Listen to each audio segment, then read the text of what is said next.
Oh. All right, well, here we are Well, in Mount Hope Cemetery. and it's amazing to be with you here, Bea, because anticipating this, I was thinking of this as it's a return trip for It you. is. And It's I know a cycle. return has been like a return trip has been an important theme in your work, and it's actually the name of part of your work. Right. So, how does it feel to return to Mount Hope Cemetery 51 years after, I think, your first visit here? Well, I've been coming back since then, but to come back and actually try to retrace my steps of 51 years ago was fun.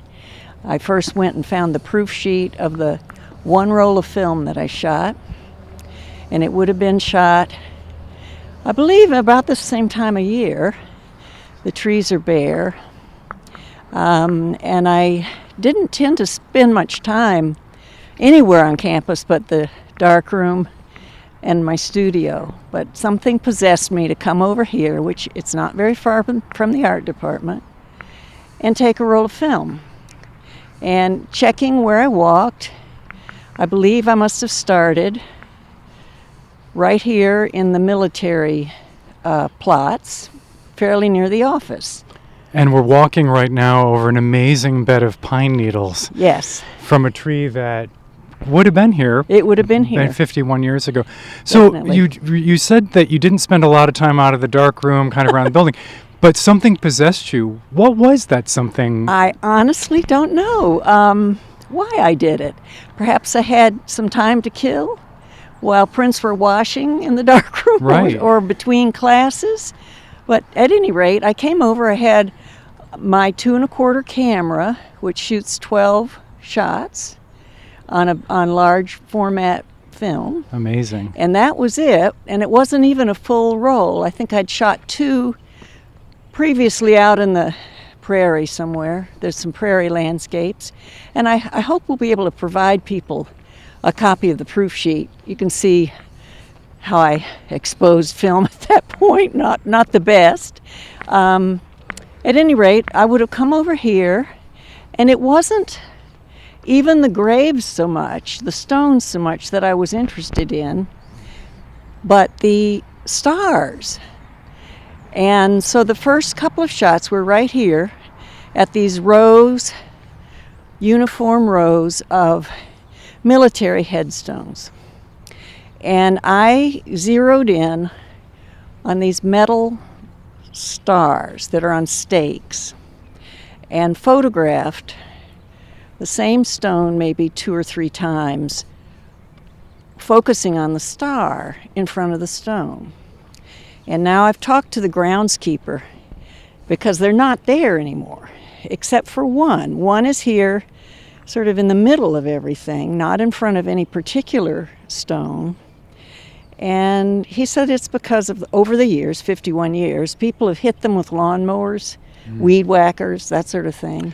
And they don't put them back in the same place, and I think people have stolen them. Yeah, and to explain that, these are the GAR, Grand Army of the Republic stars that commemorate service in the Civil War. I figured fighting it for was the Civil North. War, but I didn't know it GAR. Yeah. I, would have guessed DAR, but not GAR.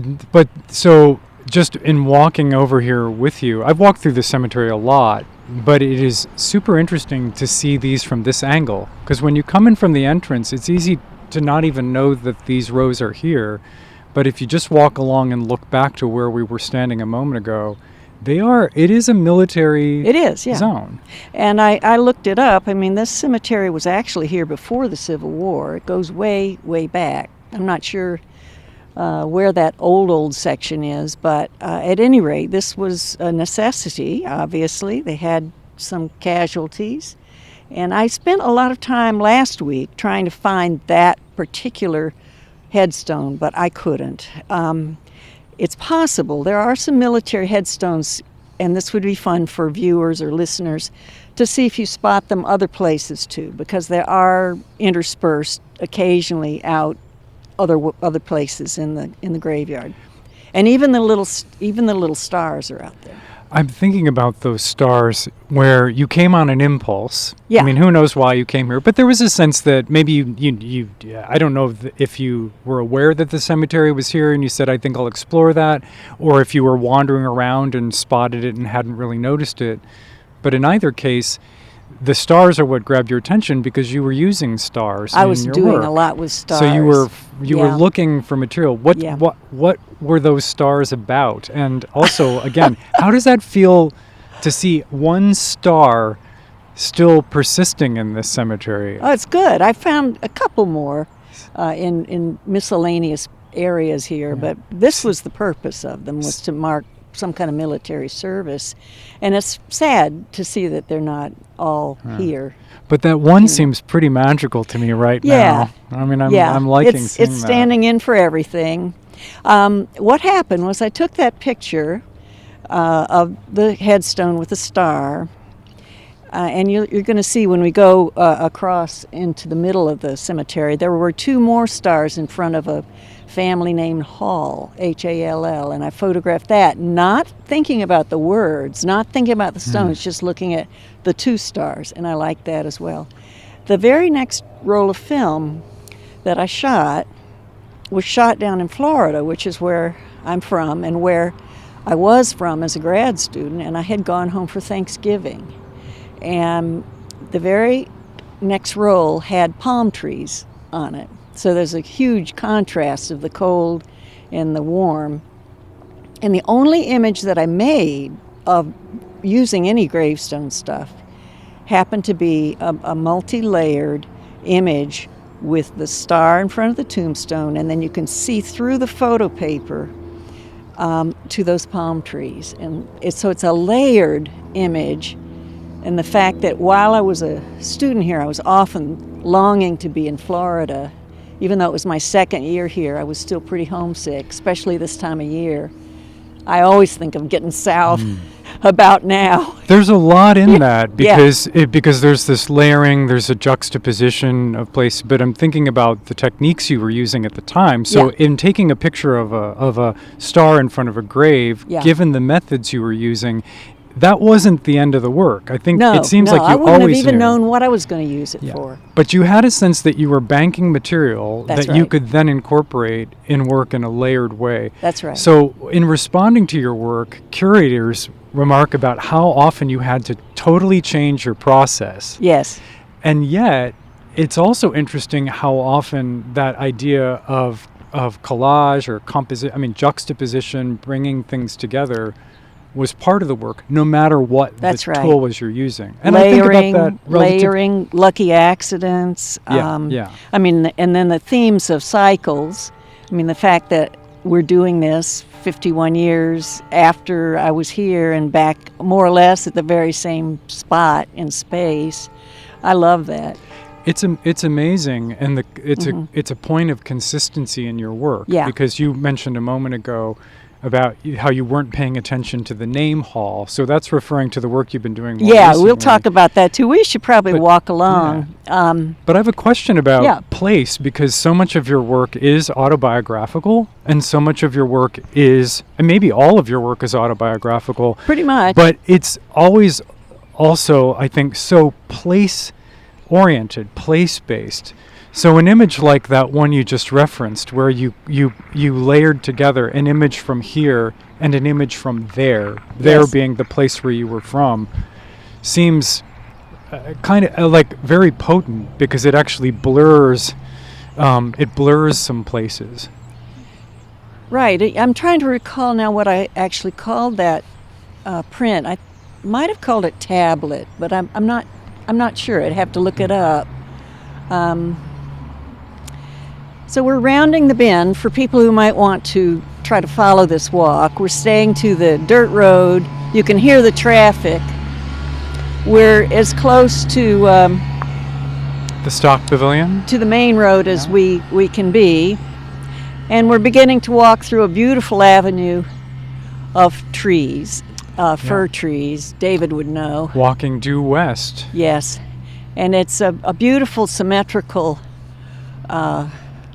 row of trees, which was another thing that I actually was painting the first year I was here in grad school, roads with trees on both sides, and I was very impressed. It's a different sort of tree than you would have in Florida. So the palm tree represented home for me, but there were paintings that I did of the trees, particularly on Springfield Avenue at that point in time, that leafed out, and there were fall colors and all that sort of thing. And you don't have that. Right, and even here we have a mix. I mean, the fact that we're walking through some evergreen trees tells us that we're in a Midwestern cemetery, because one way they would be marked was by trees that didn't have seasonality, right? The idea is eternal life, they're always green. And now it's easy to spot rural cemeteries, for example, because you just look for a stand of evergreen trees. But that's true. But there are there's a wide variety of deciduous trees here that make this seem autumnal right now. I mean, I'm very conscious of the fact that, you know, we're in, let's say, the slightly bleaker side of autumn right now. The red trees have dropped their leaves. There's a kind of interesting mood to it. I'm particularly fond of old trees in cemeteries because they do have such a history. Like the one we're passing now is hollowed out. It's really a terrific Halloween tree. Yeah. For sure. It's amazing and pretty ancient. Yeah. So we're coming up now, though, too, on the left to the Potter's Field, and I know that so many, teaching in landscape architecture as I do, so many students, if they're taken here for a project or whatnot, think of this as the part of the cemetery that has yet to be developed. Huh. And we know otherwise. Right. In fact, it's the most densely used area of the cemetery because it's people who don't have stones. That's right. You don't know how many people are in this area buried already without markers. And you took a photograph here? I couldn't quite identify the roads. And what was surprising to me, though, looking at the pictures, is there were actually hills. I mean, you don't think of there being any hills in Illinois. I was so struck by that, too. There's in one of your photographs on that context sheet, there's a lane with a slope up, and I was thinking, wow, it must have settled down a lot, or where is that? I would think so, but it really, we don't have to go the whole extent. We can go this direction. Let's go, between these trees. But, there's quite a rise here. You'd notice it if you were riding a bike, I think.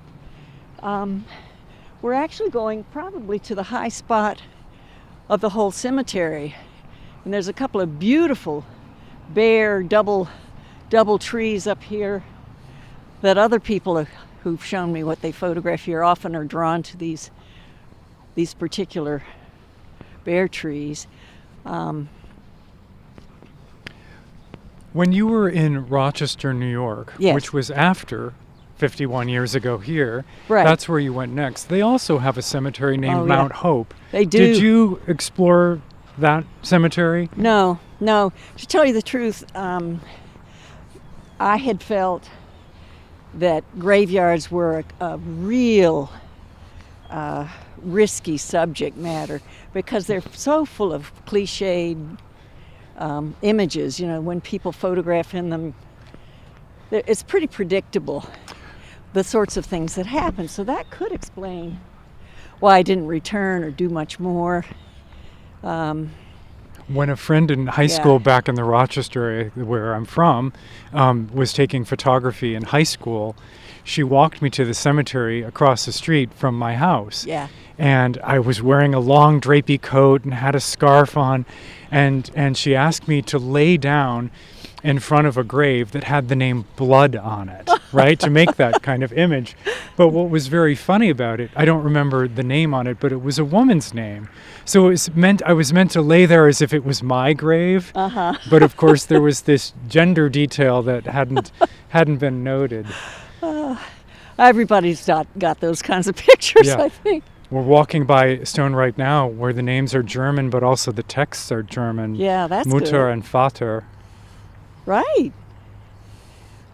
The Dorjans, Dorjhn. So we're cutting across to the next road, which is really a mess at the moment. It's easy to spot because it's peat colored, dark soil. They I think drive back and forth and go to the brush pile and dump debris. And I'm sure at one point that all of these were not necessarily paved, but they were in better shape. If you pick up a map at the office, there's many more roads on that office map than exist today. They're in pretty bad shape. The one road we're going to go on soon isn't even a road anymore. It's just a dent in the grass. But I know there once was a named road there. As we're walking along here too, I mean, there's like, I've always enjoyed actually walking through cemeteries. Yeah. And in part because you see these names and you can sort of think about who they might have been. Yeah. But there seem to be so many idiosyncrasies within them. So I'm just seeing this family, the Houghtons. Yes. And when you look at the name of the man and the woman, the man named Arthur V. Houghton, above it says Daddy. But above the woman's name, Georgia C., it says wife. Yeah. Which is an interesting lack of parallel, right? It is. Daddy and wife. And I'm thinking about one of your works, which is Rachel, and going through that exercise of matching masculine and feminine. Oh, yeah, right? definitely. And there's an example of a mismatching. A lot of inequality. Right, yeah. Yeah. We'll talk more about my current obsession visiting graveyards, but when you said that, I don't know if this is an X-rated tape or not, but I was looking for the name Crap in St. Louis, in the Jefferson Barracks Military Cemetery, and we could only find wife of Crap. Yeah. Wow. Which was pretty funny. Mr. Crap, I don't know what happened to him, but it was just wife of Crap. Not her name or anything. That's who it was. But let's talk as we walk across this now dirt lane. I want to say one more thing, though, before I forget. This was another strong impression I had when I moved to Illinois, was the soil, the color of the soil. Sure. This isn't necessarily natural because I think there's a lot of organic matter because of the trucks bringing land waste and that sort of thing. But the soil is so much darker and richer here. In Florida, it's sandy, it's gray. I had never seen such dark soil. So when you see my show, there's the imaginary prairie, is sort of an homage to black, rich Illinois prairie soil. And here's a little taste of that right here in the middle of town. It would be so interesting to do soil samples from the various places where you've lived and worked. When my mother was from Illinois, and when they moved to Rochester, New York, she was so struck by how light the soil was. Light and airy or light colored? Light in color, because she was used to soil. You throw the seeds down and everything just grows because in rural Illinois, that's that. That would be the case. But going back to what your current obsession, as you described it. So 51 years ago and after, going to a cemetery as a photographer seemed cliche. Oh yeah. There was no matter in there that I felt I could deal with. But you've been spending a lot of time in cemeteries and making work that's not cliche. So you've figured out something to do with it. I found a good way to use it. Do you want to say a couple things about that as we walk along? Like, what is that project for people who aren't yet familiar with it? While we walk. What we're doing now is we're headed back towards the east, right? Yeah, heading due east right now. Straight on, and we're kind of going up the major rise on this muddy road, which would be very muddy on a bad day. I tried driving on it the other day, and I could feel that was a bad idea, but I stuck with it. I'm sort of used to driving in kind of backwoods situations, so I didn't get mired down, but it was lucky it hadn't rained. And this is what all non-urban roads were like when this cemetery was made. I mean, even around big cities, you got to city limits and it became a dirt road. I imagine. So I can't imagine those ladies, though, in their dresses and such, coming out here to visit. They might have put something down on the road. Okay, here we come to the place that is technically a road, but it just looks like a dip in the grass because it's no longer paved, And you'll immediately, from this peat moss road, when you get sort of to the rise, about as high as you can go, if you look to the right, you'll see the word hall. And this is the first named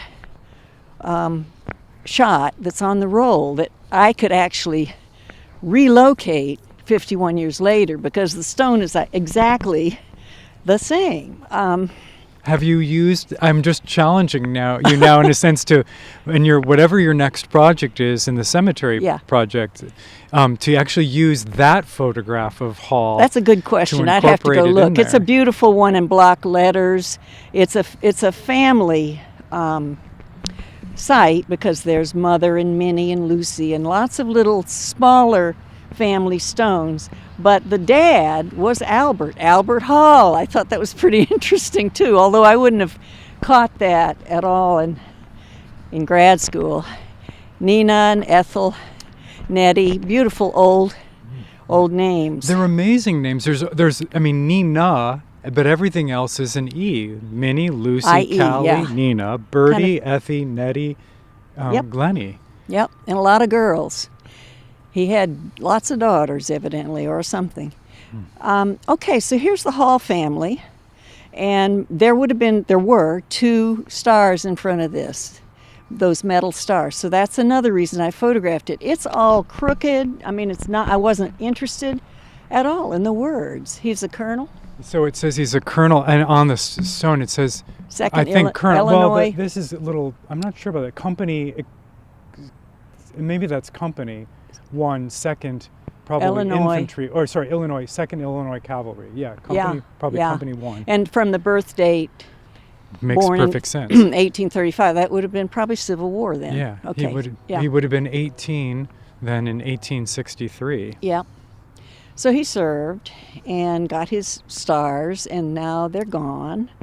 But at any rate, I have to correct my math there. Oh, well. He would have been 28 in 1863. Oh, so he might have been an officer. Yeah. All right, so we're looking at the Hall stone. So that was maybe the 9th shot on the roll or something. I could dig the proof sheet out. Probably this would be a good time to do it. All right, so I'm thinking I'm going to next look for this concrete tree. That is shot 9, I was right, on my roll of film. So my film only has 12 shots, so I probably was conscious of that, being over here with limited amount of film. So I only had 4 more shots on the roll. So I took the Hall family, and then I moved sideways, just to the right is the concrete tree. I want to add something here, though, because this is what cemeteries do to me. On the side is a list again of all of these kids, but it looks like 5 of them died as children. That was very common. Because they range from 1867 to 73, 71 to 70. Lots of 2-year-olds. Maybe that's 8. Yeah. Yeah, and then even the wife who produced these children, she died at 33 years old, whereas her husband lived until 1924. Wow. So he made it to 89. He may have married again too. But, it's really striking. Yeah, it's very sad. Okay, so right to the right is one of these amazing monuments. That's a tree. It looks like a tree that's been cut down, the branches are off, and this actually is called Munhall. That's the last name. Again, I took a picture pretty far away from this. I think I was intrigued by it, and then right behind you, David, are these stumps. So there's a series, and I don't think they're all here. Actually, look what's happened is another tree, a real tree, has grown up between 2 stumps. So there's the stone stumps and then a real pesty tree that's grown up between them. So there's 1, 2, 3, 4. There's at least 5 headstones that are stumps. Now, did you do any research on this? I meant to. Somebody said they thought that the stump things were used as woodmen of the world or something. You had to belong to a certain organization to have them, but I've seen them everywhere. I've seen them all a lot. Across the United States. Yeah, and I mean, there's the idea of a life cut short. That's what I always assumed. It was symbolic. It's a kind of also like a natural equivalent to a crucifix, like Christ on the cross kind of thing. Absolutely. The standing cross. Yeah. It can be. But So there's the big family tree, and then there are all these little stumps below. yeah. So I photographed that from a fairly good distance. Now, one thing I should point out in my own defense is with a 2 1/4 camera in those days, you couldn't get very close. The closest you could focus was at least 3 feet away. Oh wow. So yeah. you couldn't really do a full frame. You couldn't do a real terrific close-up. The image of Hall was probably about as close as I could get. There's just, of course, no comparison with what we can do photographically today. But a 2 1/4, that was a limitation. When I shifted to a 35 millimeter camera, I could get a lot closer. But for years, all I shot with was a roll film 2 1/4. So my photography was constrained by how close I could get to a subject. When you say there's no comparison, the way you're talking about it makes it cell sound like phones. digital is Yeah, really better. digital is so easy. Is there something you lose though now? I mean, when you think about that, the equipment was Yes. really hard to handle. There's the pleasure of developing a photograph, which if you haven't experienced it, That was fun. it is amazing. And I miss teaching people that, because it was so exciting for people, including myself, and it continued to be exciting to see it. Developing film wasn't so much fun because it was completely hidden from you, and you had to be patient for a good 30 minutes until you could see whether you messed up or you got it. But printing was really almost instant, and it was a lot of fun. But I don't think people value their photos anymore. 51 years from now, I doubt that anyone is going to be able to pull up a proof sheet that they shot and talk about it the way we're talking about this, because it was so memorable and so special. You spent time, at least I did, thinking about every shot, more or less. Like, why am I doing that? Or, oh, I only have 2 shots left. I better make this good or last, or there's got to be a sort of a reason, that I'm taking this picture. During the past year, I've been experiencing that a lot. You're reminding me about how pleasurable it was to work in a darkroom, because I did that a little bit. Yeah. But my great aunt took a lot of photographs, and her own son had died as an adult, and nobody wanted these negatives, but they came to me. Ah, good. And so a few years ago, I was really questioning, what do I do with this? Yeah. I mean, I had met her a couple of times. So what I've been doing recently is I opened up, it's a candy box. It's a chocolate box. It's just packed with old negatives, big old negatives. And I put them onto a copier scanner. I put like 8 on at a time and do a simple scan, just a surface scan, so the quality isn't that high. And then in Photoshop, I have that moment of developing the photograph, because I crop it and then I invert it, and then I get to see what's there. Yeah. And it's been incredible. I mean, some of the images are beautiful images. They're astonishing images. Yeah. But it's also been wonderful to share that. Sometimes there are still relatives who will recognize who somebody is. Right, and you better do it now before they pass away. But it's interesting to me how much people have been interested in those photographs, because a lot of people don't have them. So no, and it's also to me tragic when or at least maybe I'm melodramatic, but when you come across a candy box of forgotten photos that there's no one around to know any of that, I find it incredibly sad. I only have them because nobody wanted them. That's I'm aware of that. Yeah. But it's also interesting how somebody else's memories can become important to you even if you didn't know them. Yeah. And so I think, like, in your work, there is this question, it's autobiographical, and yet it's resonated with a lot of people who don't even know you. Yeah, I hope so. I mean, I do feel that a lot of the work that I do involves archetypes and the road with the trees on both sides, going through the trees, going up a road, which we need to do next. This shot, number 11, right after the tree trunk, it's a rise on a hill. I don't know where I went from here.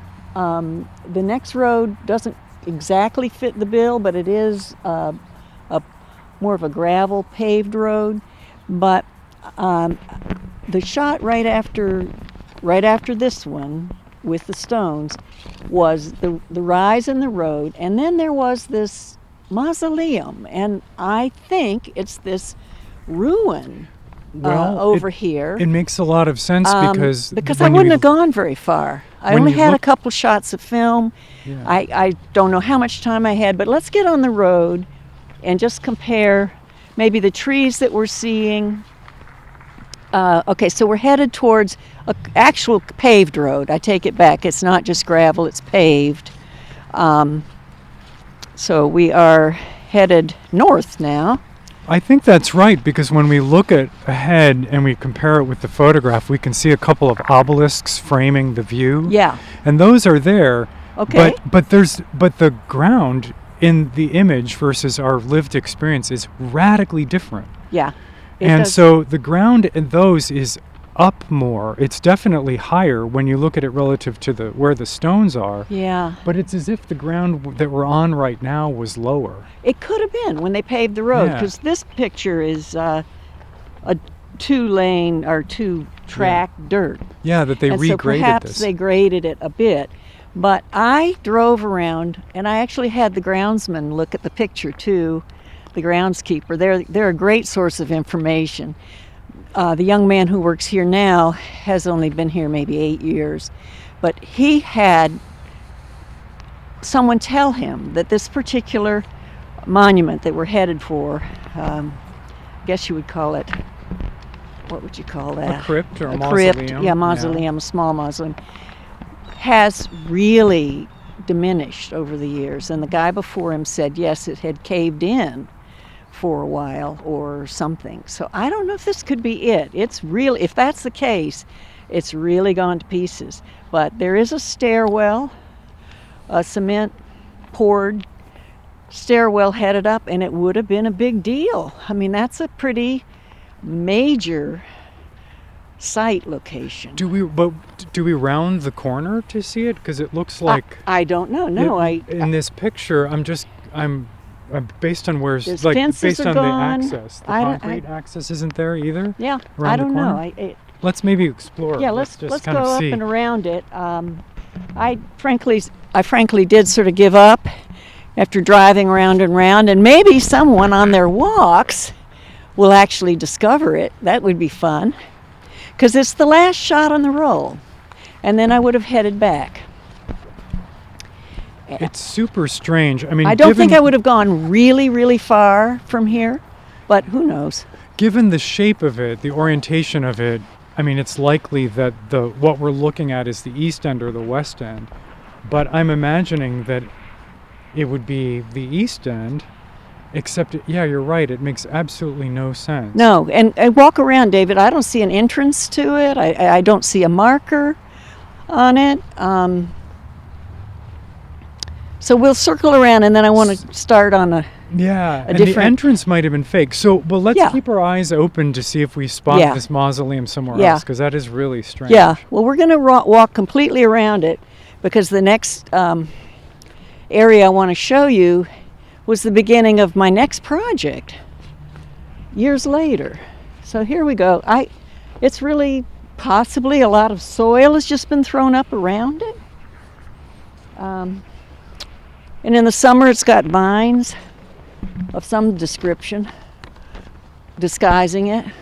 Well, I think yes, this is definitely, so it's the west side, which would make It's sense a curve. with the There's idea bricks, that, like yeah. a church, like a traditional European church, Yeah. where the glass end, the apse is towards the east, so that when Christ rises in the east, you see that through the windows. But also because here you have these framing obelisks, and those bases are in this photograph. I mean, Okay, so they're you think still this is standing. the end of the Yeah. stairwell? Yeah, absolutely. Ah. They've massed dirt in front of it, but when you look Yeah. at the bases of the obelisks, they're there. So the And west look at the way end the of this bricks is- are laid. This Yeah. might be it. Yeah, This is yeah. probably it. Makes perfect sense. I think so. I do think, knowing my habits, I wouldn't have taken off and gone a lot further, I don't believe. So I have a question Yeah. about habits. Yeah. Going back looking at your proof sheet to this image of the star with in front of the small cemetery. Yeah. You took 3 of that. So for most of the images on here, there's one image. Yeah, and I have knowing no how idea expensive what I thought I was doing. that Except was. I may have been playing with exposure to be sure I nailed it. In Got other it. words, I thought, I really want this picture. There's not that much difference. I don't see any playing with what's called depth of field, which you can, if you have enough light, you could, in those days, choose your depth of field by stopping the camera either down or opening it. But it doesn't look like there's that much variation, maybe a slight amount. The middle image is lighter. It is a definitely. little different, the exposure there. So number 6 or 8, both of them work just fine. As you use your phone and other Yeah, digital yeah. tools to take pictures now, I Yeah. mean, there's so much, it's point and shoot, right? Oh, Do absolutely. you miss that part of taking photographs? Like, I know you miss the developing part, but do you miss that kind No. of on-site adjustment? I really don't. I love being able to have just infinite shots if I want them. Mhm. It's amazing. You don't have to budget yourself or worry Right. about money or any of that. I'm sorry, I'm rattling papers here. I know that makes a little bit of racket, but I think we solved that problem. Yeah. Actually, look, don't you think that might be the Yeah, traces of you the got it. stairway? Absolutely. So Yeah. on the ground, we're seeing that there's just one line on the south side or the Yeah, right side that is yeah. part of that. I feel like this is entrance. one of those TV shows, like This Old House Yeah. or something. But I think that's what it is. One thing that I noticed. This old mausoleum. Yeah, this old mausoleum in Iceland. When you go to what they call the Thingvellir, which is not pronounced right, but it's where they make all their laws, and it's the Great Divide, the Continental Divide. And you get high enough on one of the cliffs and look down, you can still see the foundations of their sort of campsites that were laid in stone, and then they would come along and pitch tents in the summer over them. But you don't even necessarily see the stone. You see the plants are different. The grass is different. The nothing grew because of it. So that's what's happening there. It's they call that in art. Is that the pentimento or some kind of little hidden something? So the need for material for your photographs led you 51 years ago possibly to walk through a graveyard and to look at stones. As you've been looking for names now, have you been discovering places close at hand you didn't know? Sure. Has that been part of the fun of it? Or even distant places? I mean, I don't know how far afield you've actually gone to get a name. Oh, I've gone pretty far, but I'll tell you some stories now. We're just now heading back off the hill. We're going to cross the paved road. Heading south. And heading south, you can southernmost east-west. actually see, what are those, tennis courts, or what is it straight ahead of it? That's exactly right. The sports complex Sports is complex. across Florida Avenue, Yeah. so one cemetery block away from us. Now we're on a double lane road that is gravel, two-track road, and we're going to walk almost to Florida. We'll have some traffic noise again, but we won't stay there long. Okay, I came back to this graveyard, not so much to photograph in it, just to explore it, because it actually, ironically, years later, this was after I retired, this had been my son Gavin's hangout when he was a college student here. He liked Mount Hope, and I had photos of him in Mount Hope. I have one that I look at all the time when he was a younger guy. And so I thought, I'll go see what Gavin saw, and it's not a place I tend to hang out, but it was June or July, and the weather was okay, and I was riding my bike a lot. And I thought, I'll just bike over there and just bike around. And already the fall before that, I had been down in North Carolina at Salem College, and there's a graveyard on the campus. And it's a terrible pun, but I had time to kill one morning because I was artist in residence there, and they put me up. And so I went for a walk, and one of the first stones that caught my eye was Newt. No, I'm sorry, Tut. I've been Tut, like yeah, the Tut, king. like King Tut. Yeah. Newt is a different person altogether. King Tut, and I thought that was so funny. And that's where cell phones are a nuisance. I mean, I posted it immediately to Facebook, like something like, "Who knew Tut was buried in North Carolina?" Right. And I just laughed about it. And then I took a little more of a walk, and I came upon to me, my memory of it was a huge granite stone with just the last name Southern. And I thought, yeah, right, of course you'd be called Southern if you were from North Carolina. And again, that struck me as sort of amusing. But that was it. And that would have been maybe in September or something. It wasn't until the following June that I came over here to Mount Hope with no intention necessarily of photographing.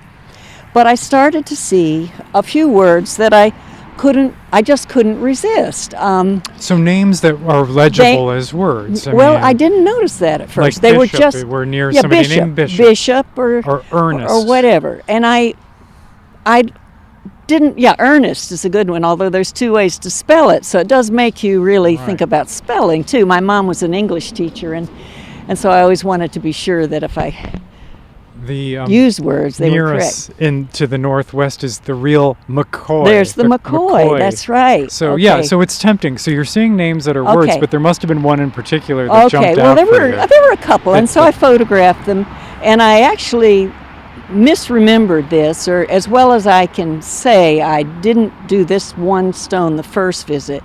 I went home and kind of thought about it, and I think I looked through them, and I said, these words that I'm finding are people's last names that are nouns and verbs and adjectives. And of course my name Nettles is all of those, and I got teased a lot being a Nettles and also being a Bea Nettles. I mean, double teasing. And I thought, well, okay, I'm going to go back again. So I came back, and this is the one that really sealed the deal. I was rounding the corner. We're still on this double lane gravel. We're on the one that's parallel to Florida now. I came upon this little stone that I thought was so precious. Has a beautiful little lamb carved on it of Marie Pickle. There it is. There's Marie Pickle and her little lamb. And she actually was 49. In my brain, my memory of this, and this was a good many years ago, I thought she was a child, and I actually thought her name was Daisy Pickle, but I believe maybe there's a Daisy Pickle somewhere else. It could be, but one of the fascinating things about return trips is that they like when something is external to you, like a photograph you've made even, is that it has the potential to poke you, to remind you of something you forgot, or to show you something that you have narrated differently over time. There it is. I'm trying to find the date that I took this picture, but it's been 9 years ago. Okay, so Marie it has a Pickle. briny look. I have to say, it's a gray stone, but it has this lichen growing up on it, so it looks kind of like a big gherkin or something like that. It looks pickled. Yeah. Okay, so again, I don't take these pictures to make fun of people. I take them because I find it absolutely fascinating that someone would have the last name Pickle. So let's get out of the noise. We're going to move along because the noise is bad here. So I photographed a few more names, and I went back home, and it was just fun to do. Yep, there's a person. George Person. And Perfect. It looks like he never died. 1883 to 19, and they didn't fill it in. 19 blank. So maybe he's somewhere else. They better come and revise it. He'd be an old dude. Cordia Person next to him was not so fortunate. Another thing you're going to notice, and if you're bringing children on this walk, they might find this interesting, is to find the lambs. Lambs are all across the country, and they're actually international. I found them in international cemeteries too, representing little children. And you don't have to tell your kids that, but they're young, either infants or children.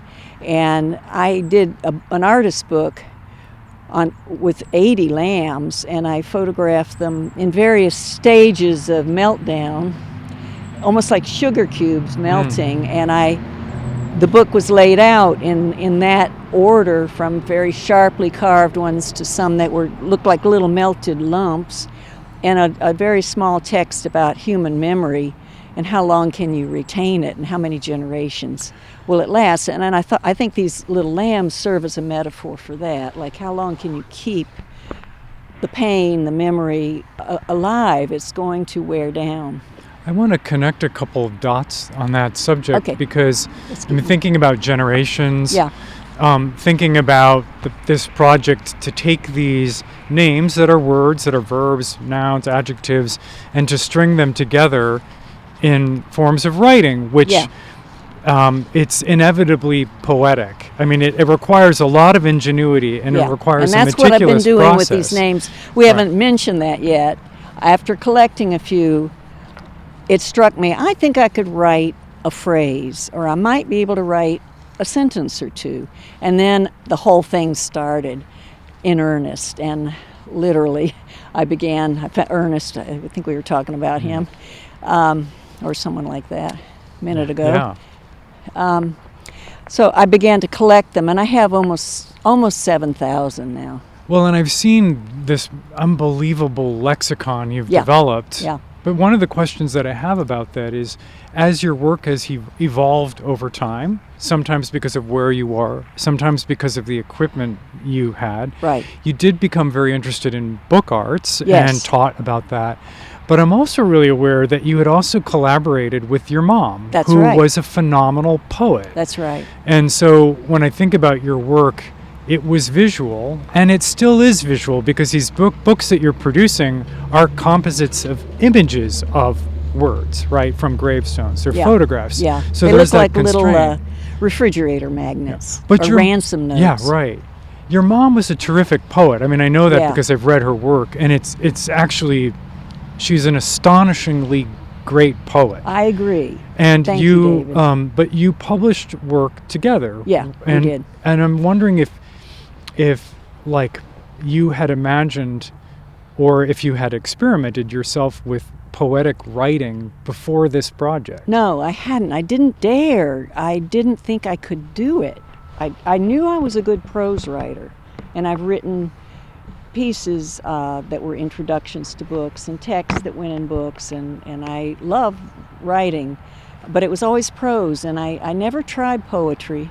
And I think what helped me get going on this was the constraint.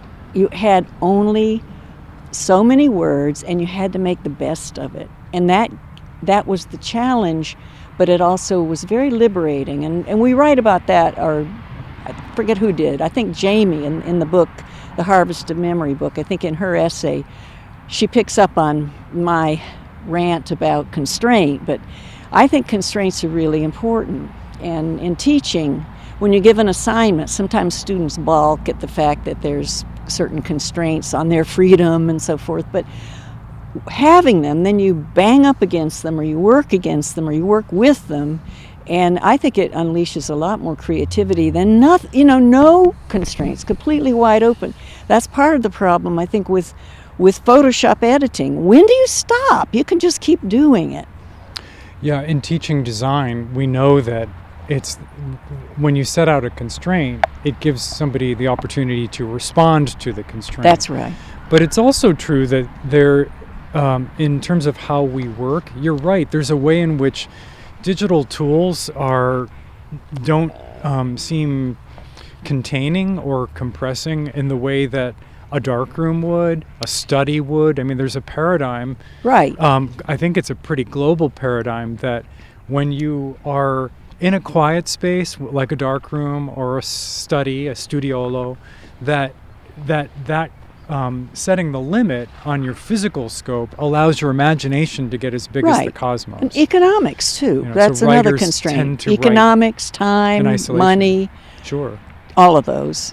Okay, well, let me get on with... All right, so after I started thinking about phrases, then the idea occurred to me to write a poem, text, whatever, about the 4 seasons. because I've done many things with the Four Seasons. I even have another book called Seasonal Turns, and I've done it many, many times. I think about it.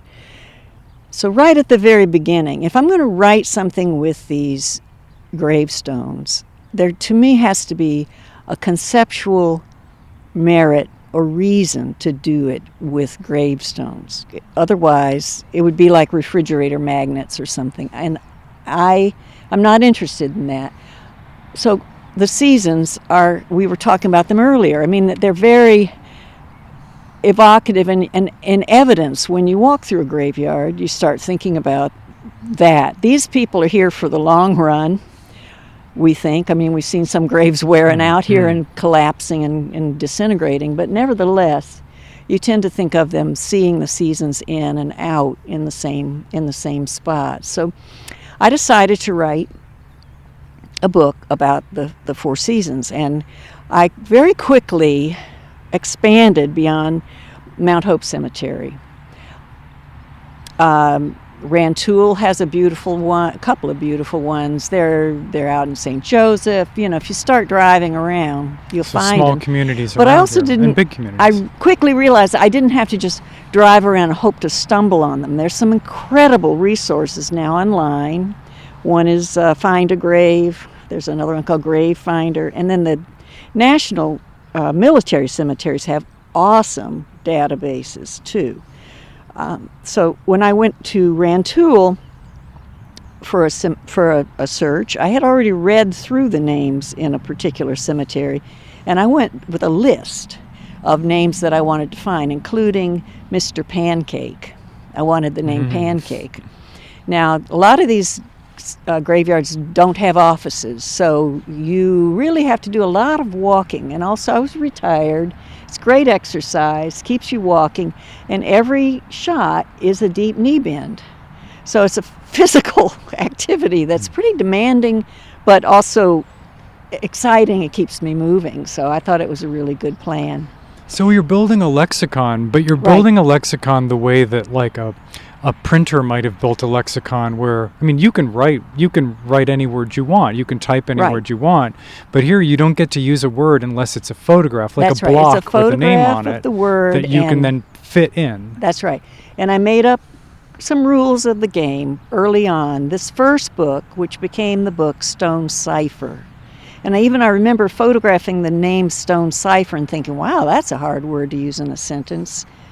But eventually it seemed like the logical title for this book. It's like, how do you decipher things that are in stone, so forth. So it became Stone Cipher, Book of Seasons. And I want to read you a little, because some of this, I'll read you where Daisy Pickle, or not Marie Pickle, plays a role. Terrific. This is the first season.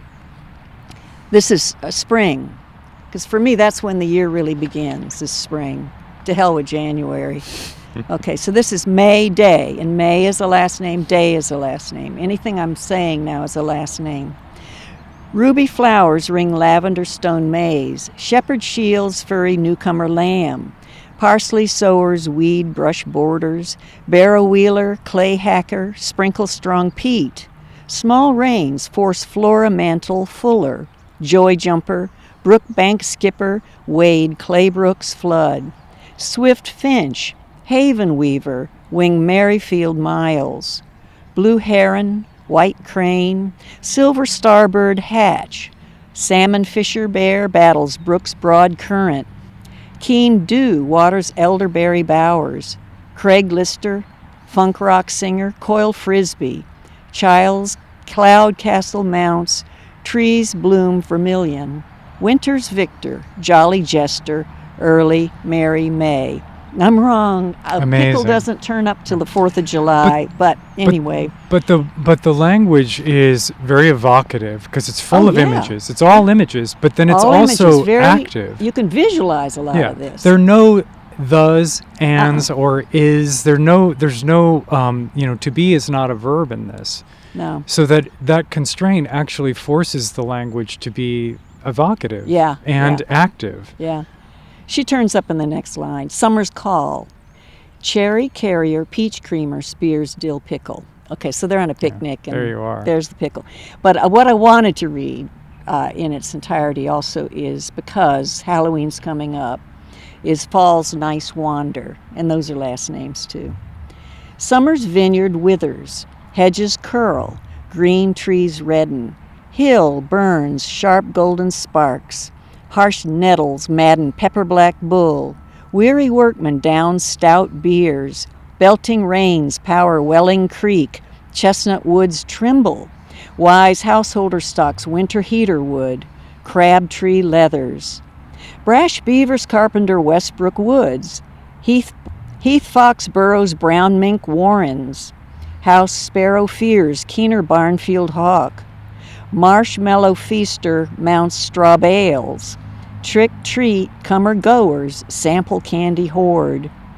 Noble ash shields St. Matthew's Church, rough gust teeters gray parish gates, pilgrim peoples want cranberry jelly, moody light falls, brownfield Turner seals woody seed ransom. So there's a measured way in which you read that, Yeah. and I just want to remark for listeners that that's how I read it when I read it with my eyes. Yeah. Because in a sense, like each name has this integrity to it. Again, it's kind of like a single wood block Yeah. with a slightly different font Yeah. each time. Oh yeah, the fonts so are amazing. The way you read it with your eyes and the way you listen to it is kind of the same. In that sequence was Nettles. Yeah, Which I member of your try family? to play fair and use my own family, and almost this is my dad's stone. It's your too, dad's my mom and stone. dad's. But initially, the rules of this particular first book were Champaign County. Okay, and there's one Nettles here in this county that's buried. It wasn't my dad's tombstone, but eventually I opened up. As you've opened that up to different parts, we know. I mean, part of what you're registering here is a history of different communities of people who have settled in different places. Gene pools, definitely. So I mean, I'm just wondering if, as you've expanded this, I guess two things. How important has it been to that a set, like a particular work, is based on stones from one place? And alternatively, as you read through the later poems where your lexicon has grown, do you feel like you're jumping around a bit from region to region? Because you must be very conscious of knowing how your memory works, you probably know where each one of those No, I came don't. from. You I don't Okay. actually anymore, but I can't. In some cases, you never forget discovering a word like genius. When I found genius, it was over in Bloomington, and who knew, But that's what I mean. A born I mean, genius, you're- But, certain names just jump out at you, definitely, and you remember.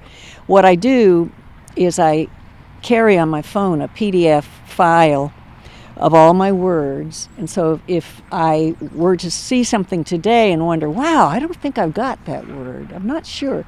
And sometimes it's the most common words, like Smith. You think, of course I've got that, but you realize you don't, because it was just so common.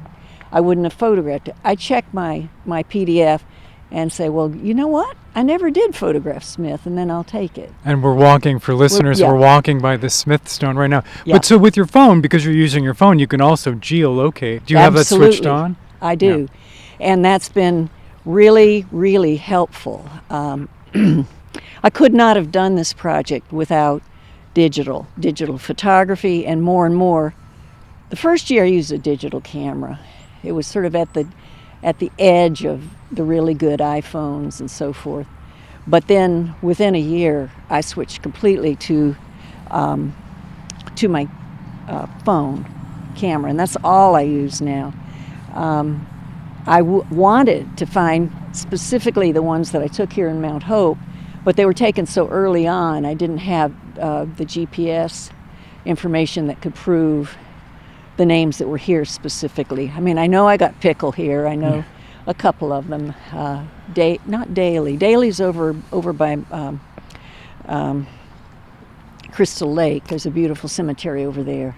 I have another question about geolocation, though. And this, in a sense, goes back to the beginning. You've always been so sensitive to where you are. Mm-hmm. And by that I mean like the natural world as much as the cultural world. Yeah. So you're aware of differences among plants. Yes.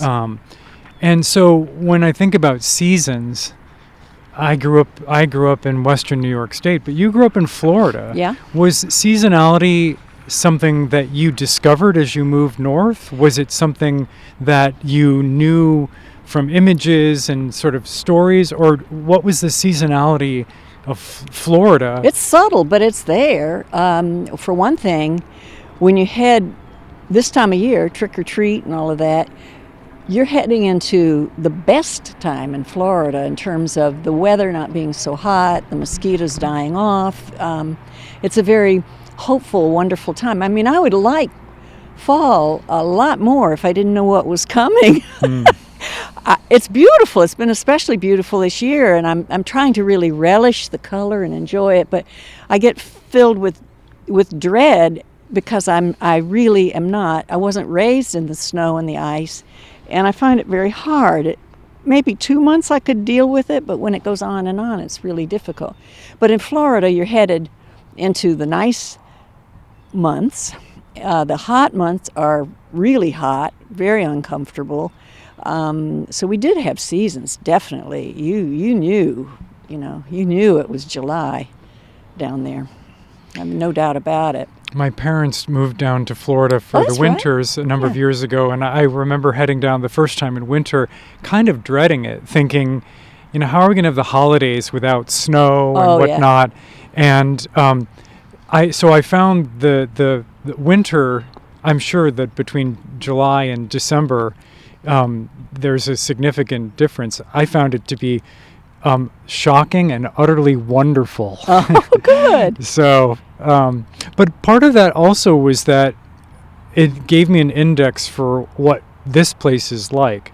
One thing I realized about this place, I knew it from experience as a design teacher, but I hadn't really fully appreciated it, is how much sound this landscape makes. There's always wind moving here. Mm-hmm.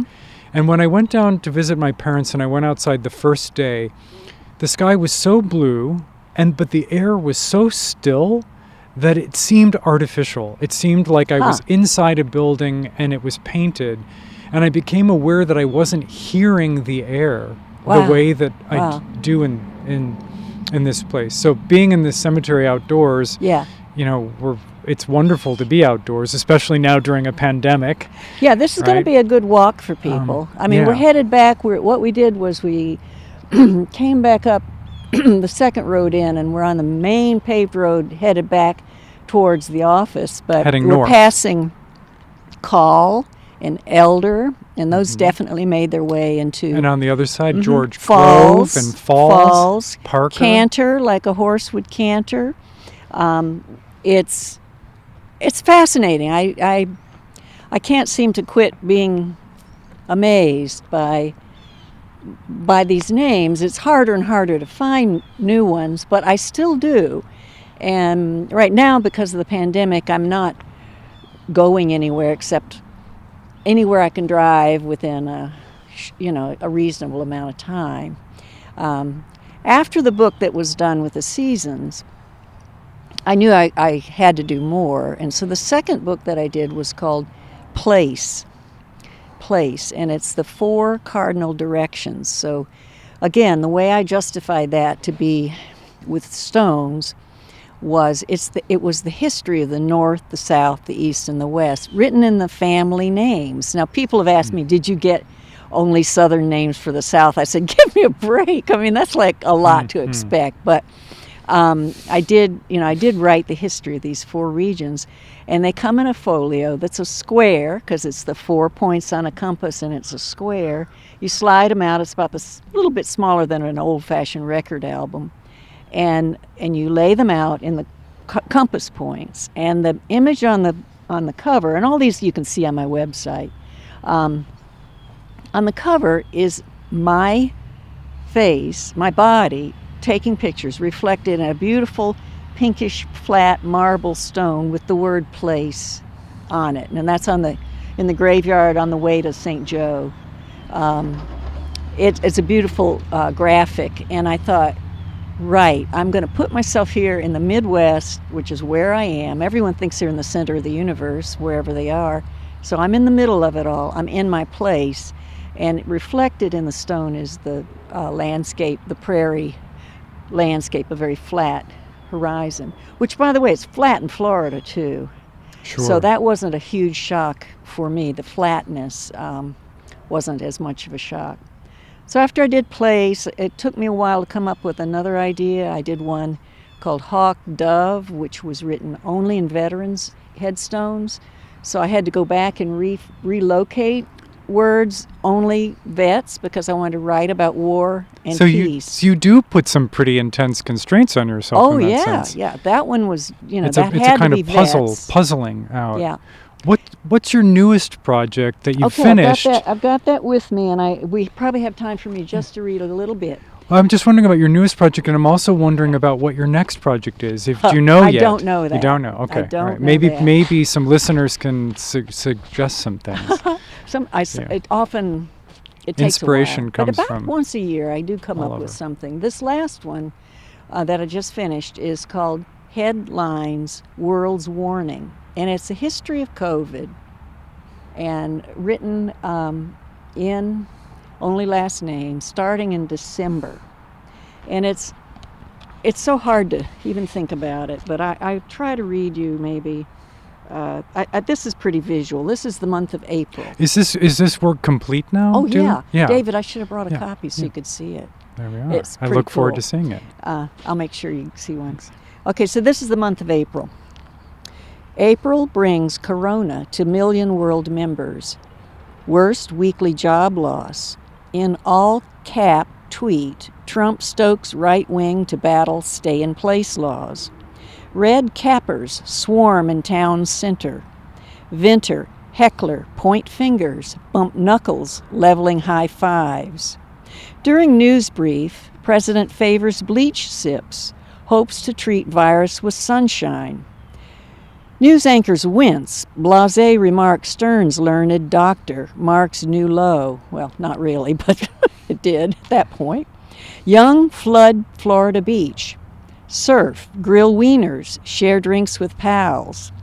Rash parsons offer Sunday sermons. Churchgoers link arms.